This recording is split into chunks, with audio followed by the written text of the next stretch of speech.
Astagfirullahaladzim. Kenapa Mas? Ada yang mengganggu?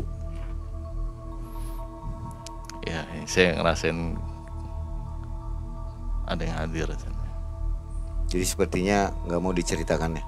Ya, Masih bisa lanjut? bisa.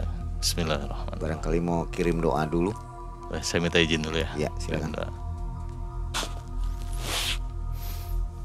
Oke, lanjut. Salah satu tukang di situ mengalami kecelakaan.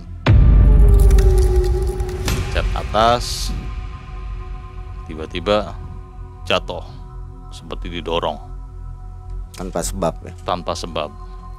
Itu berulang kali, bukan hanya itu aja. Supaya ini nggak bisa dibangun lahan ini. Putih kayak seorang kiai gitu. Itu siapa yang lihat? Semua lihat.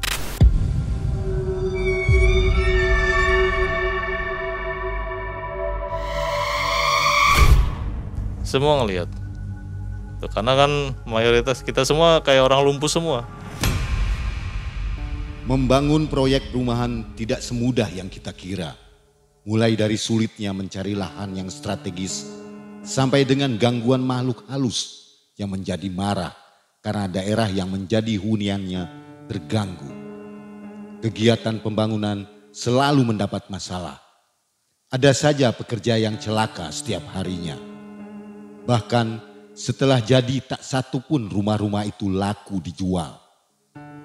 Kejadian di luar nalar ini tak lepas dari pengaruh goib penghuni lahan yang meminta tumbal persembahan. Kisah ini dialami langsung oleh Mas Bewok. Apa kabar Mas Bewok? Baik, alhamdulillah.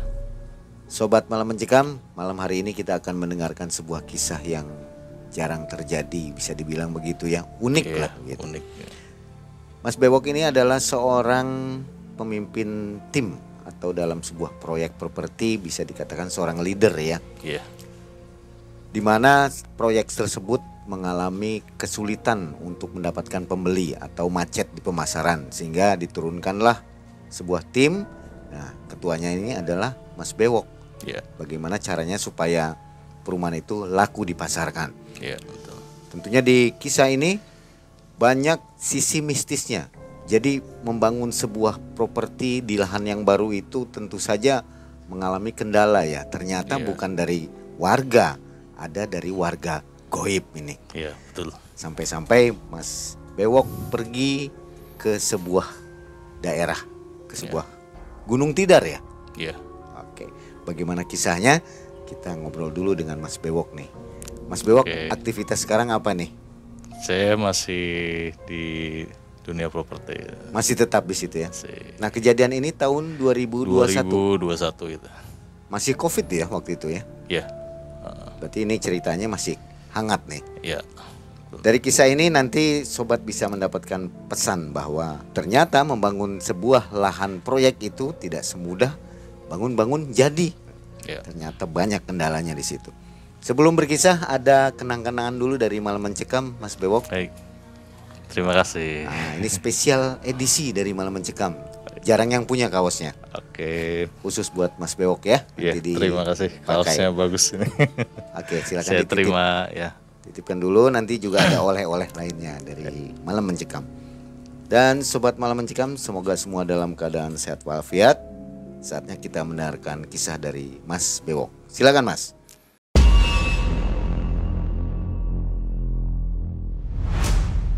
Gini Bang, kejadian ini kurang lebih 2 tahun yang lalu, itu sekitar tahun 2021, di mana waktu itu kebetulan saya mendapatkan salah satu proyek untuk perumahan di daerah. Pas saat COVID memang kebetulan kondisi saya juga lagi vakum waktu itu, dan saya mendapatkan informasi dari rekan melalui telepon. Setelah pada Jumatan itu, saya ingat Jumatan di Masjid Agung Kesepuhan. Saya dapat telepon dari rekan bahwa ada proyek di luar kota.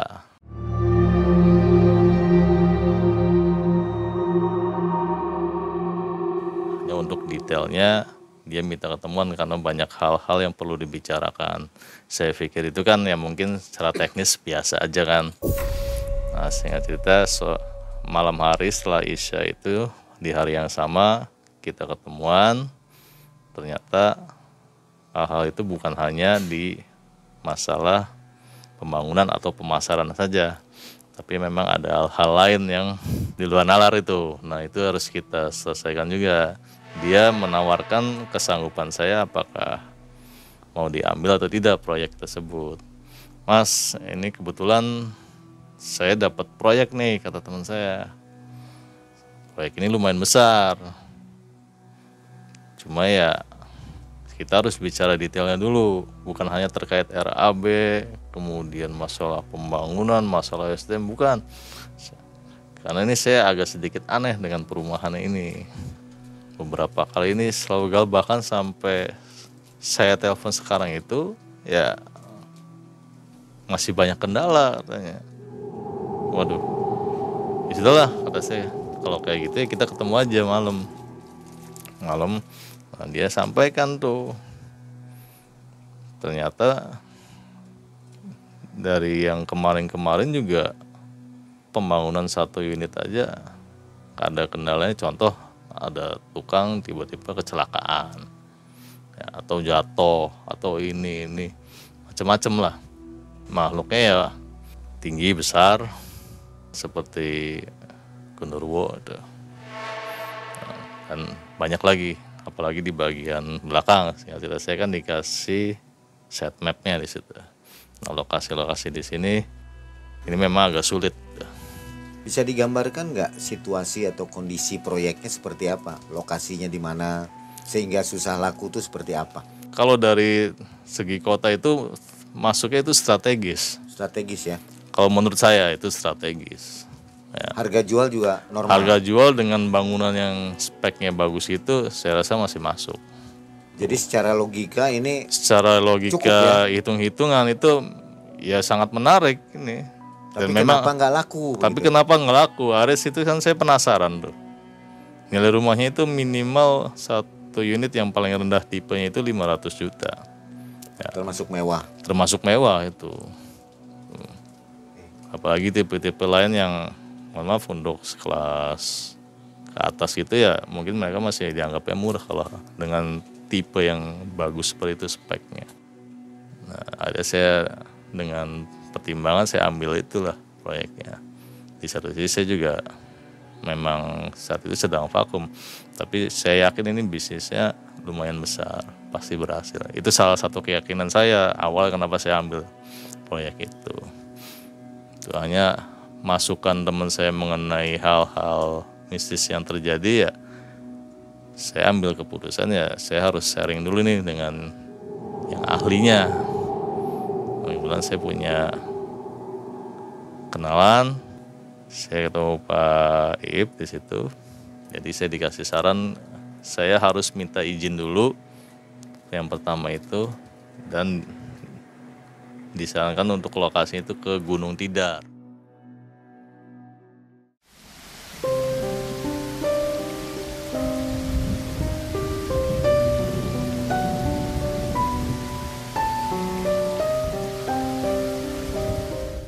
Tidar itu di situ katanya ada paku bumi.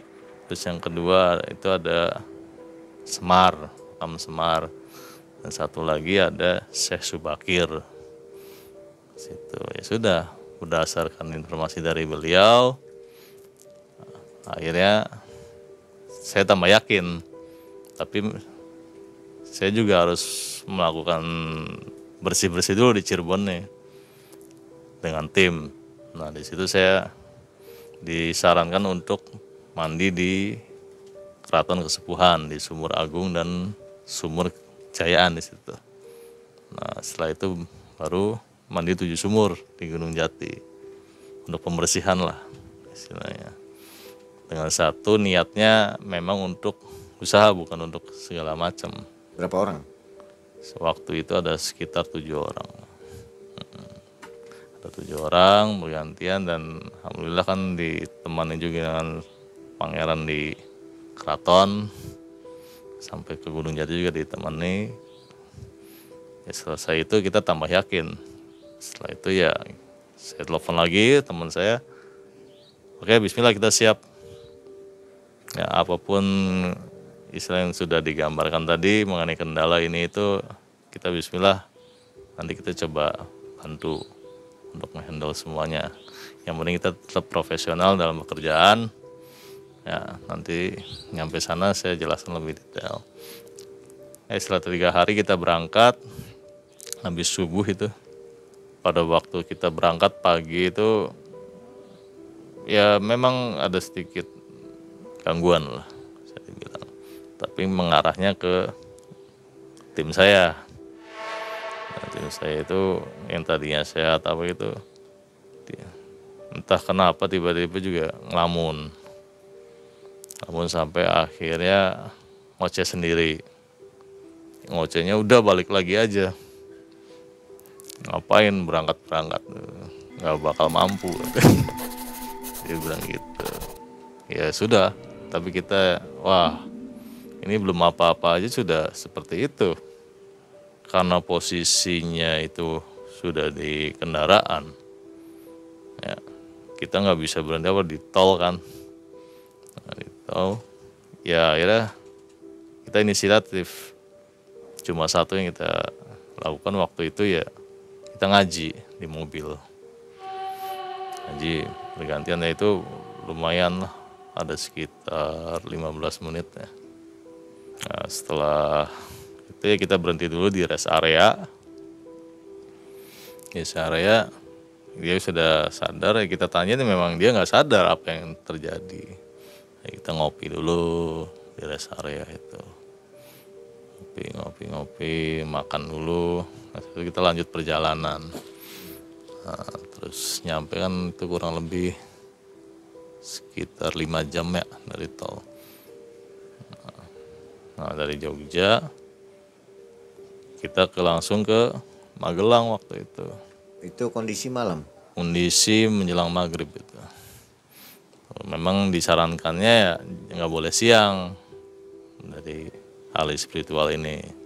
Mungkin setelah maghrib ini harus sudah di sana sampai selesai. Ya memang Gunung Tidara sebetulnya biasa, tapi ya banyak yang peziarah juga banyak yang ke sana itu. Cuman entah kenapa waktu kita ke sana, begitu baru di parkiran mobil aja udah beda. Sudah kita masuk, begitu masuk itu kan ada tangga di bawah, di situ ada kuburan Cina itu di situ tuh. Nah, kuburan Cina, salah satu tim saya iseng foto-foto. Nah, foto-foto. Kemudian tunjukkan ini bagus ya, ini. Bagus apanya? Itu ada orang di belakangnya. Padahal cuma kuburan. Wah, kamu halusinasi kan. Enggak, betul ini. Kita lihat, begitu kita lihat tiba-tiba foto ini hilang. Tadi kelihatan bareng-bareng, foto yang di HP ini hilang. Dan kita ngelihat tuh, ya berbentuknya ya makhluk berpakaian Cina gitu. Kan dia marah. Marahnya karena dia, ya intinya kita dilarang foto di situ. Akhirnya ya udah kita lanjut. Karena takut kan, udah kita tetap fokus nih tujuan. Sampai pertengahan naik. Yang tadi foto ya, tim saya yang foto ini, nah sedikit perubahan nih sikapnya. Perubahan tiba-tiba dia ngerasa capek, udah capek, lari sendiri ke atas. Turun lagi dengan begitu cepatnya. Sedangkan kan tangga itu kan lumayan, muter, tapi dia bisa lari cepat, terus turun lagi. Ya pikir kita sih biasa, mungkin dia mau lebih cepat atau gimana. Cuma karena sampai 2 kali bolak-balik. Akhirnya pegang tuh, pegang dia udah meronta gitu. Itu baru pertengahan itu. Nah, baru pertengahan kita udahlah, mungkin sebagian naik dulu, kita ambil keputusan, sebagian di sini dulu istirahat. Kita jagain tuh salah satu rekan kita yang kemasukan itu, kita jagain. Dan bahkan saat itu salah satu rekan kita juga udahlah, mending ini dibawa turun katanya, karena percuma kalau naik lagi. Dari 7 orang itu ya putuskan yang 4 orang tetap naik, yang 3 orang turun. Nah, pada waktu kita mau turun itu berat lagi, kondisinya hujan. Jadi kita naik enggak, turun enggak, di tengah-tengah. Nah, dari yang atas bilangnya di sini enggak hujan, di atas. Ya udah, karena di bawahnya hujan, kita paksain ke atas, kita obatin dulu nih teman kita ini sampai dia muntah-muntah apa. Nah, yang dari atas turun lagi, turun, begitu agak sadar baru kita angkat tuh ke atas dan kita istirahat di musola di atas di situ. Barulah di situ kita ceritakan kejadian ini. Dia nggak ngerasa, saya ngerasanya saya ditinggal. Saya ini ditinggal sendirian, kalian ini naik ninggalin saya. Saya kejar lari, larinya juga nggak kira-kira cepet gitu. Beda kan kalau kita lari naik tangga, ya secepat-cepatnya kita semana lah. Namanya tangga segitu tingginya, gunung tapi dibikin anak tangga. Ya, secepat-cepatnya manusia biasa kan mungkin bisa kelihatan. Nah itu cepet banget. Bahkan dia sampai bolak-balik, naik turun, karena ngerasanya ditinggal. Nah terus dari sisi itu ya saya tanya, terus yang kamu rasain itu gimana? Saya dimarahin katanya. Ya, ternyata rekan saya ini ya ada, pertama dia sombong. Sombongnya karena ngerasa sudah, pertama dari Cirebon, terus yang kedua sudah melakukan ritual-ritual yang disarankan seperti mandi. Dia ngerasanya, oh, saya paling hebat, saya lebih hebat dari yang di sini, saya nggak takut. Padahal tujuan kita ke situ kan kita bukan mau adu kekuatan atau gimana, kita istilah mau ziarah, kita mau minta izin bahwa kita nih mau ada proyek di sini. Akhirnya terjawablah kenapa dia seperti itu, berdasarkan dari kesombongan dia. Setelah itu kita lanjut dari musola langsung ke makam Syekh Subakir. Auranya juga udah terlihat beda lah. Situ kita ziarah, kirim doa segala macam. Cuma ya ada kejadian lagi di situ.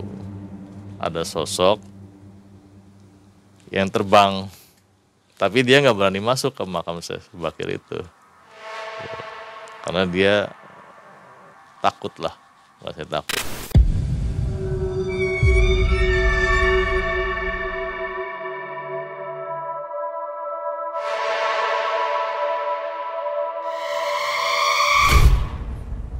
Begitu kita dari Syekh Subakir, itu makhluk itu ngintil terus, berbentuk perempuan di situ.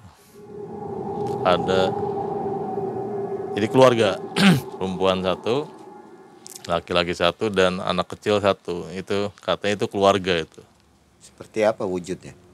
Wujudnya ya kalau anak kecilnya ya seperti tuyul. Busananya? Busananya putih. Putih semua. Tapi tidak nempel, dia melayang kata teman saya, dia yang lihat gitu.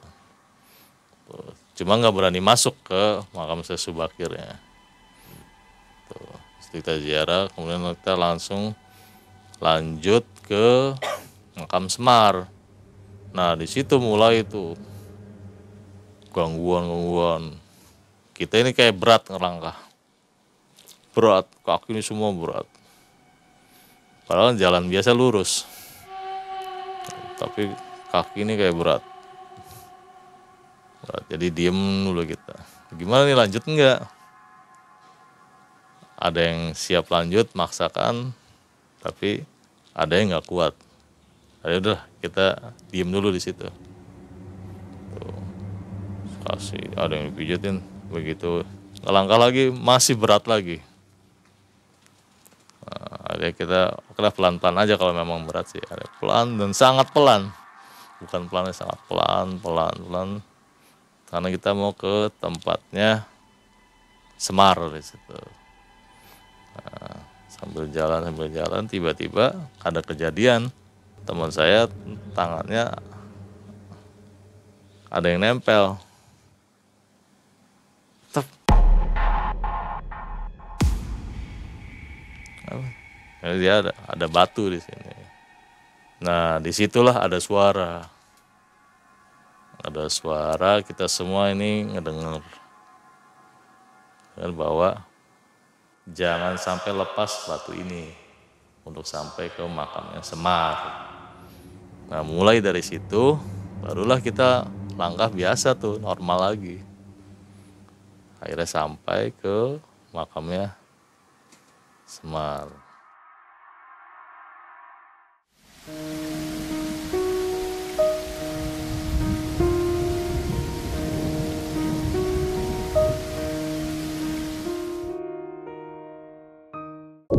Semar, di situ kita juga ternyata banyak di situ para peziarah, bahkan ada yang sampai nginep juga di situ.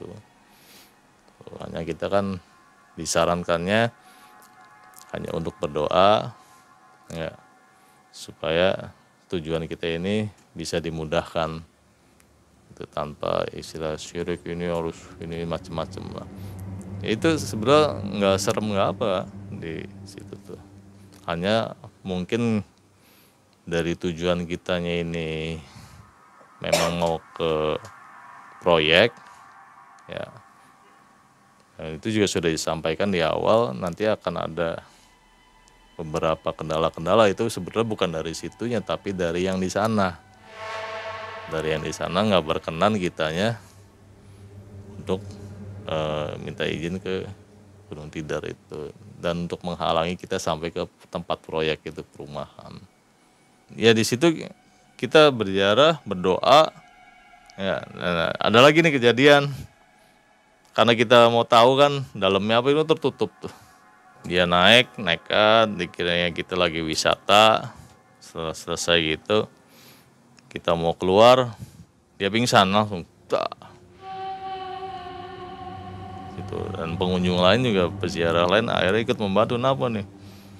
Bahkan peziarah lain sudah paham, wah ini dia macem-macem nih kayaknya nih. Kalau peziarah lain, udah dipinggirin, nah, kita ditolong dulu sama peziarah, pinggirin. Ya. Terus handphonenya, tadi dia video-video ya kayaknya, iya. Udah dihapus aja, nah, nanti sebentar habis dihapus juga dia bakal normal. Ternyata benar normal. Jadi memang kalau tidak ada izin itu dari Kuncen itu, kita nggak bisa. Nggak boleh sembarangan. Nggak boleh sembarangan di situ. Tapi namanya mungkin kan dia baru situ ya, salah satu tim kita ini ngerasa kan, wah mumpung di situ kan, ya, jangan lupa wisata atau gimana. Ya memang tempatnya bagus, nggak serem, cuma ya kejadian-kejadian ini yang kita bikin aneh.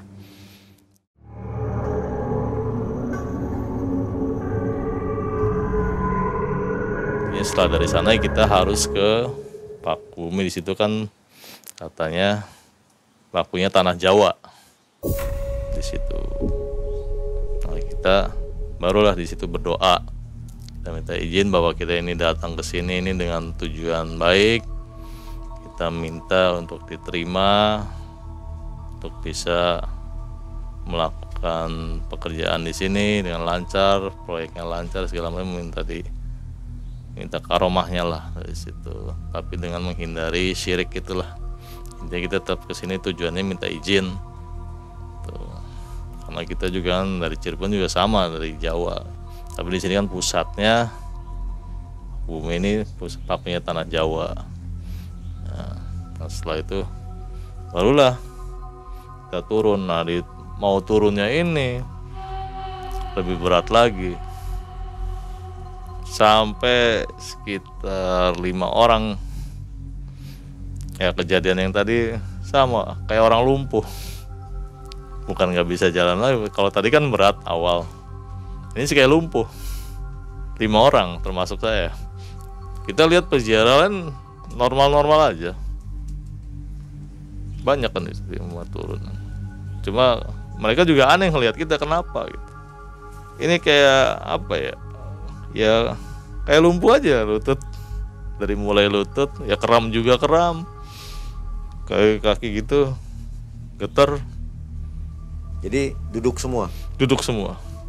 Cuma posisi kan sudah jam berapa waktu itu, jam 11 kurang.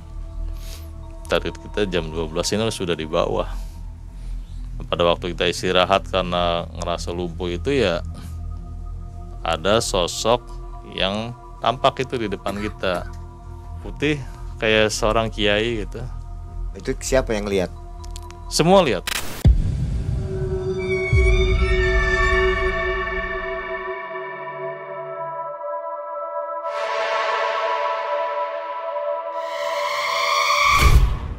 Semua ngelihat. Karena kan mayoritas kita semua kayak orang lumpuh semua. Nah, muncul, nah dia minta kita untuk nyalain dupa. Dupanya jumlahnya 7. Apa dia bilang? Ngomong apa dia? Ya, ini tolong dupanya dinyalakan sesuai jumlah kalian, 7 orang ini. Akhirnya kita nyalain dupa satu, dan itu dipegang masing-masing. Kita satu. Nah, tunggu sampai selesai dupa ini habis, baru kita boleh turun. Cuma kita waktu itu berpikirnya keburu nggak waktunya kan? Ya, ternyata keburu. Begitu habis, normal kita udah nggak rasa lumpuh. Di tangganya kejadian lagi. Itu kita kayak ditarik, termasuk saya. Kaki kiri saya kayak nggak bisa turun gitu. Hampir ada 4 orang itu kayak gitu. Dia nggak bisa turun, ditarik kaki, kayak ditarik. Ada wujudnya? Ada wujudnya gede. Kita nggak tahu, pokoknya kita kayak nggak boleh turun. Kalau saya pribadi gede orangnya, hitam dan bau.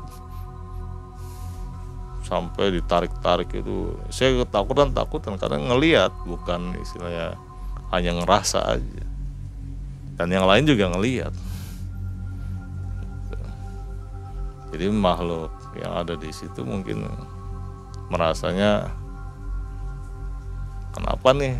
Ya berawalnya sih di makam Cina, dari awal ini kita udah beda.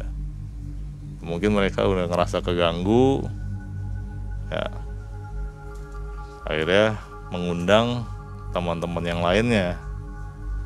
Tuh, nah itu saya dapat informasinya seperti itu pada waktu sudah di bawah.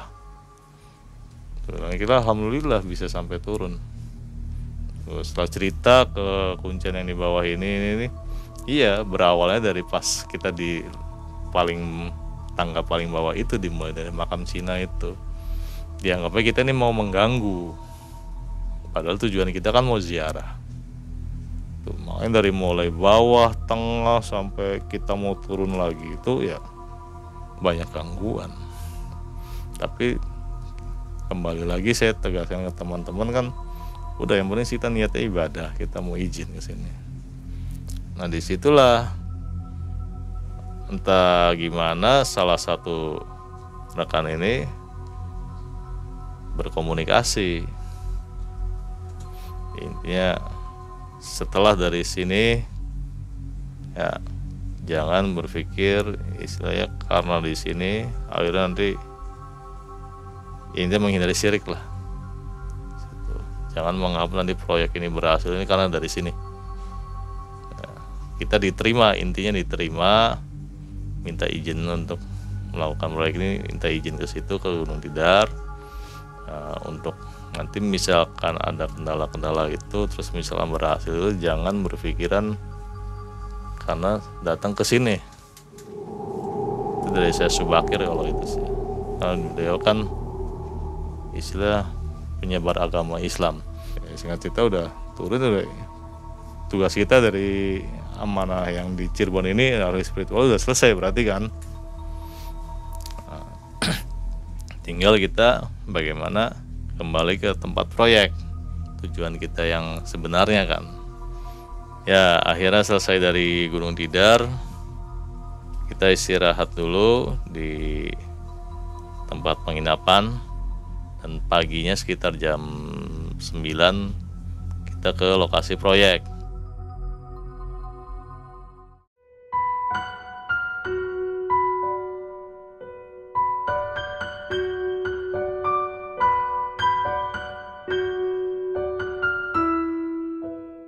Akhirnya kita ketemu dengan beberapa tim yang di sana juga, dan mereka menceritakan tuh, jadi bukan hanya kendala di pemasaran, di pembangunan, katanya mereka juga melihat sendiri, apalagi dari blok ini. Akhirnya kan karena terjadi sering seperti itu ya di stop lagi. Pembangunan terkendala apalagi di pemasarannya katanya. Ya udah, kita udah sampaikan, kita udah siap sesuai profesional. Ya apa yang mesti kita lakukan ini, langsung kita ke, itu kan di perkantorannya, langsung kita ke ininya, lokasi perumahan itunya. Setelah dari kantor developer ini kan, dari kantor pemasaran tadi kan, kita menuju ke lokasi perumahan, tapi ternyata memang auranya itu beda. Dengan bangunan yang mewah, lahan yang luas, lokasi strategis, tapi begitu masuk perumahan itu auranya kerasa sekali. Inilah akhirnya, oh mungkin inilah PR kita nih, bukan dari istilahnya bangunannya kurang bagus atau gimana, atau lokasi strategis ini, bukan, tapi memang ada sesuatu di situ. Dan banyak kejadian ya, ada kejadian juga ya, salah satu tukang di situ yang pembangunan itu mengalami kecelakaan. Contohnya dia lagi cat atas, tiba-tiba jatuh seperti didorong Tanpa sebab ya. tanpa sebab. Itu berulang kali, bukan hanya itu aja. Jadi supaya ini nggak bisa dibangun lahan ini, bahkan untuk pemerataan aja itu sulit. Tiba-tiba ada batu yang tadinya istilah lahan datar, muncul batu dan nggak bisa disingkirkan.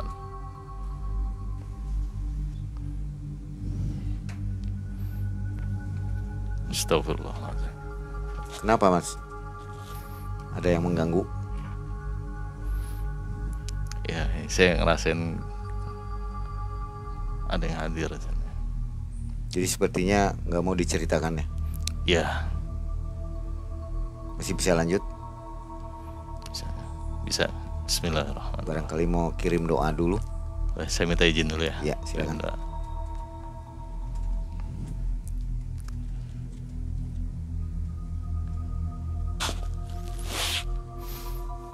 Oke, lanjut. Ya mungkin tadi Ya, ada ada gangguan ya. ini sosok yang hadir di sini Ini kira-kira sosok dari mana ini? Yang dari Tidar atau dari Tidar. dari Gunung Tidar? Ya, agak keberatan saya menceritakan tadi di Gunung Tidar. Sosoknya tadi seperti seorang syekh putih-putih, pakai jubah. Tapi nggak bicara apa-apa. Ya sebatas ini masih diizinkan. Oke, silakan lanjutkan Mas. Oke. Nah, saya lanjut mengenai tadi banyak sekali korban di situ.